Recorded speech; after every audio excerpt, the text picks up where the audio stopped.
Hey guys, it's me, Shell360, and this is a chats video, and I'm doing this video because if I didn't, I was going to go out for fast food, and I really need to quit doing these late night fast food runs because I'm getting the worst heartburn in the world.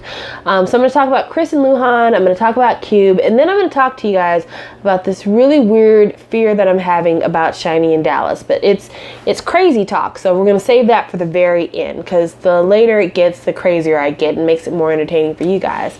So Chris, Luhan, SM, that whole thing.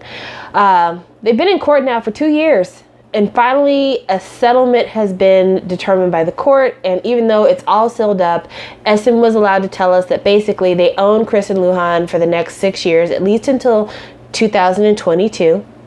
And that Chris and Luhan basically probably aren't going to be promoting in Japan or Korea ever again, and also they are no longer members of EXO, which duh.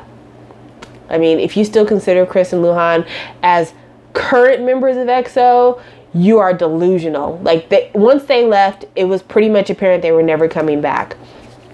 But from what it sounds like, from what we didn't get to hear, SM did say that they aren't really in charge of the management of Chris and Luhan outside of Japan and Korea. So basically that's going to be contracted out to other companies, but they're going to get a percentage of that money. But what we didn't hear is what the percentage is going to be. Also, we weren't told how much money Chris and Luhan are going to have to pay back to SM for their time as trainees at SM, for their time as members of EXO, or how much money they're going to have to pay back for the 2 years they were in court with SM, making money in China, but not giving that money to SM. So I'd be very interested to know how all of that is going to work out, because I mean, when you think about their careers in China, Chris has got a really successful acting career in China, even though I've never been able to sit through any of his movies. Luhan is not only got a huge acting and singing career in China, but also like he's doing a lot of international stuff. Like I think he was part of the Star Wars promotions when it came through China. He's getting features here, there, and everywhere. Like he's a big deal. There's a lot of money around that kid. So yeah, I wonder how much of that SM is getting. I'd be really interested to know. But one thing I wanted to talk about, which a lot of people seem to be forgetting, is what prompted Chris and Luhan to leave and how this is kind of a lesson for idol companies moving forward. Because this was a lesson to SM as well, even though people don't seem to think about that very much. When Chris and Luhan left, they both stated health concerns, they both stated unfair treatment, they both stated that there was mismanagement. Basically, they were saying that, you know, we were being worked when we weren't healthy, as long as there was a group or EXO promotion to be promoted. But when we were healthy and we want to do independent work in China, SM didn't find opportunities for us, or they didn't allow us to do that independent work. Also, it seems like they were more favorable towards the Korean members of the larger EXO group than to the Mandarin speaking members of the group or the Chinese members of the group. And I totally believe that. I totally believe that, because if you look at the amount of activities that Lay as a member of EXO does now in China compared to what Chris and Luhan and Lay and Tao were doing in 2013 and 2014 when they were still super popular, that tells you something about SM and their priorities. Because we had Dio doing television shows, we had other members doing other varieties, stuff like that. Like they all had opportunities, but these members really didn't have those same kind of opportunities. But now you look at Lay, and he's got his own studio in China, he's starring in movies all the time, he's on TV all the time. Even other Chinese members of other groups on SM are doing a lot more in China than they've ever done before. Shumi's got a lot of stuff going on in China. Victoria is really popular in China. Like, it's a big deal. It's a big deal. And I think that SM learned a lesson that's very valuable here. You can't just use people as promotional tools to get a country to be interested in you. You also have to treat them like they're valuable. Even if you don't think that they're equal to your Korean members, which there probably is a little racism going on there, but I'm not in Korea, so I can't really speak to the Chinese, Korean race difficulties, even though those are well documented. You can look that stuff up, but I'm not going to talk about that. But I'm just saying, like, You can't just stick a Chinese member in a group just to get Chinese fans to buy your albums. You also have to do stuff with that Chinese member. That way the Chinese public knows you're actually invested in their culture. You actually see it for them. Because I think that's kind of what SM was doing when they first set up the whole XOM, XOK thing, is like, we'll do a Mandarin unit so we can get these Chinese dollars. Well, it's not dollars in China. It's another form of currency that it's not even in my head right now. It's late, guys. It's like midnight. But to get that Chinese money, we'll throw a few Chinese members in here and we'll gibberish up your language and release some music there. And won't that make you guys want to buy from us? No, they want more than that. They want you to show that not only are these members a part of your company, but they're valuable parts of your company, and you're promoting them and you're building that goodwill up. So, you know, SM's definitely learned a lesson, and I think other companies who have Chinese members are going to start to learn that lesson too. I know JYP is learning that lesson as well. I mean, you look at Phase Promotions right now, you know, after the whole South China Sea controversy, her views for her video really aren't as high as most people thought they should be. She's got a ton of dislikes, but her single is blowing up in China right now. And that's a huge market, you know, millions upon millions of potential fans right there. So why wouldn't a Korean pop company who's trying to sell music outside the already crowded Korean music scene not try to not only appeal to this Chinese market, but build some real roots there, like really grow a brand there? And that's something that I think this whole Chris and Luhan thing really taught a lot of people. Don't just come here and show us your Chinese members and then run back off. No, come here and establish a home, and then, you know, we'll give you the loyalty. Now let's talk about Cube. So with the Cube thing, it's something that we've all been kind of watching go downhill for a while. I think for me, it started with CLC and the kind of lackluster debut that they had. Then kind of some of the chances that it seemed like they were taking with For a Minute in terms of bringing people who didn't really ever fuck with K-pop before and bringing them in to do production work. Then, you know, all the kind of difficulties that Hyungsang was having with Beast and then his eventual departure. Well, after 4 a Minute broke up, everybody's eyes were on Cube trying to figure out what the hell is going on here, because this shouldn't have happened. But yeah, 4 a Minute gets disbanded by the company, and then you've got a lot of rumors going around that people are leaving Cube left, right, and a third, that like they're hemorrhaging employees, but they're putting out these press statements saying, no big deal, our CEO is still here, this is still the same kind of company it's always been. But then the report comes out that the CEO has left Cube as well, and it's like, the fuck, what's going on, man? Then another report comes out that apparently Beast, the name, has been registered and trademarked this year when it never had been before, and Beast has been around for a while. And to me, that means one of two things could happen. Number one, it's insurance for the company, basically saying if the other members of Beast decide not to stay with the company and renew their contracts, we own the name, so you can leave if you want to, but you're gonna have to leave here and establish a totally different brand for yourself.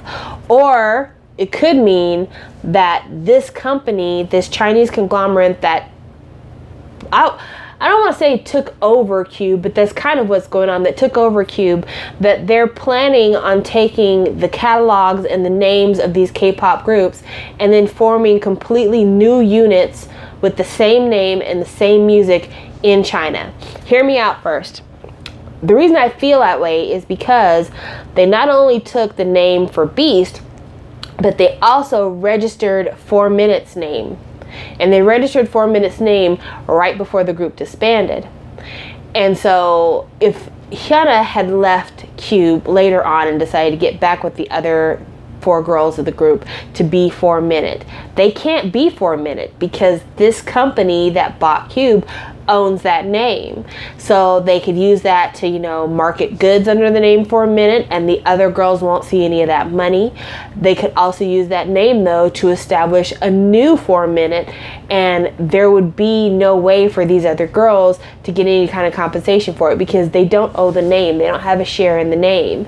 And I wonder if maybe the situation with Cube is one of those situations where Cube kind of saw that they had something big going on, that there was some potential there, and they just needed a little bit of a cash infusion at the moment to kind of get them through a rough time. And they made a deal with a company, and the deal they made, they really didn't realize what they were in for, and things just went haywire. Because I mean, for a long time, everybody thought that Cube was top 4. Like, they really thought it was SM, JYP, YG, and then Cube. And they had great reason to feel that way because Cube had them hits. But, you know, now I just wonder how many more years will we have with Cube at this point. Like, I don't feel like we have much longer with Cube Entertainment the way it is, because even the group A-Pink, they're not really on Cube. They're on like a subsection that used to be affiliated with Cube and now belongs to Lowen, I think. I don't know the specifics on that, but they're not a part of all that mess.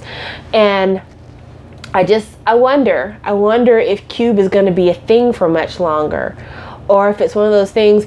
I don't know if you guys will not, I know you totally won't relate with this, but I remember when I was in high school, when I was in junior high, starter jackets used to be a really popular thing. Like, if you had a starter jacket, you were really cool. And starter jackets were really expensive. They were like almost $200 a jacket.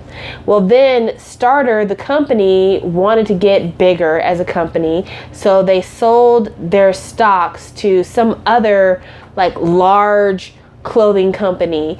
And what they did is they started putting starter jackets, or at least the name Starter, on jackets that were sold in Walmart. And as soon as that happened, the value of a starter jacket went way down, and now you never see people wearing starter jackets because the brand lost its value because it got so commercialized and became so easy access. So that same person who would buy a $200 starter jacket, they weren't going to pay $200 for a Walmart jacket. So it just started to mean nothing. And I feel like that's kind of the situation that's going on with Cube, is that they sold out to a big company, and the big company was looking to maximize profits. And in order to do that, they kind of took a lot of the boutique and special aspects of Cube out of the equation, and they've cheapened the brand. They've cheapened the brand. But, you know, we'll see what happens. We'll see what happens. And then finally, let me talk to you about these weird fears I have about SHINee and Dallas. So I have this weird feeling that I shouldn't see SHINee in Dallas because I'm not going to survive. And I don't mean it in like the fangirl way, like, oh, I'm gonna die, I'm gonna see my favorites.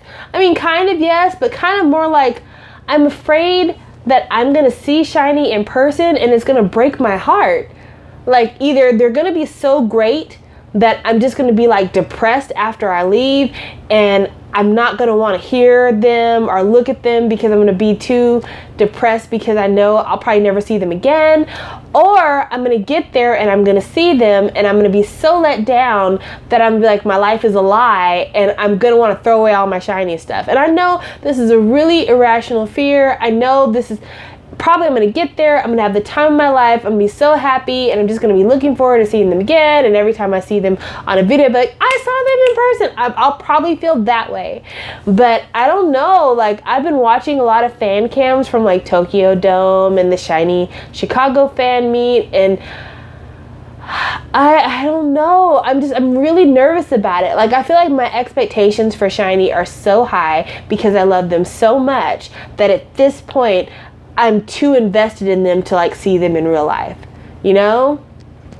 So that's the irrational fear that I'm having right now. And I wish that I could get over it because I really want to have a good time. You guys can't tell on camera probably, but my hand is like a little bit discolored. And trust me, it was way worse earlier today. But I've been making tie-dye t-shirts to try to wear to the fan meet because I'm really excited. And I did a terrible job. It didn't come out right. I just basically wasted $20 worth of t-shirts and tie-dye juice. But that's another topic for another time. But I mean, I've been excited. I've ordered all these different fan goods. I've ordered light sticks. I've ordered goodie bags. I've ordered stickers. Like, I've really done it big. I've spent close to $150 outside of just the tickets on like merch and everything else in preparation for this night. So, I mean, I'm ready for it, but I think I'm so ready for it that I'm afraid it's not going to live up to my expectation, or that my expectation is not going to live up to the experience, and it's just going to blow my mind. And so that's why I said it's crazy talk. It's absolutely crazy talk, but you guys know me. You're used to me being crazy, so I could share that here with you. But that's what we're talking about tonight, and hopefully you guys have noticed the sound being a little bit better on this video than on other videos. I have this little microphone here that I bought from Amazon for like $3-4, something crazy. I'm trying it out to see if maybe it helps make the videos a little bit easier for you guys to hear. But that sucks too, because I happen to have really bad allergy drainage right now, so I probably sound a hot mess, like really just phlegmy and everything else, so I'm sorry. But yeah, hope you guys enjoyed this video. I know it's probably a rambling mess because it is, I think, 1 in the morning at this point, maybe. I don't know. It was past midnight when I started, and I don't know. I don't know what time. It's late at night. But yeah, I just want to do a little chat video because I feel like, you know, rather chat than eat. Maybe if I kept up this diet, I might be sexy when I go see my best boyfriend, Minho, in a week. I'm not going to drop that much weight. Let's not lie. Let's not lie. All right, then. Well, I will talk to you guys later. Bye.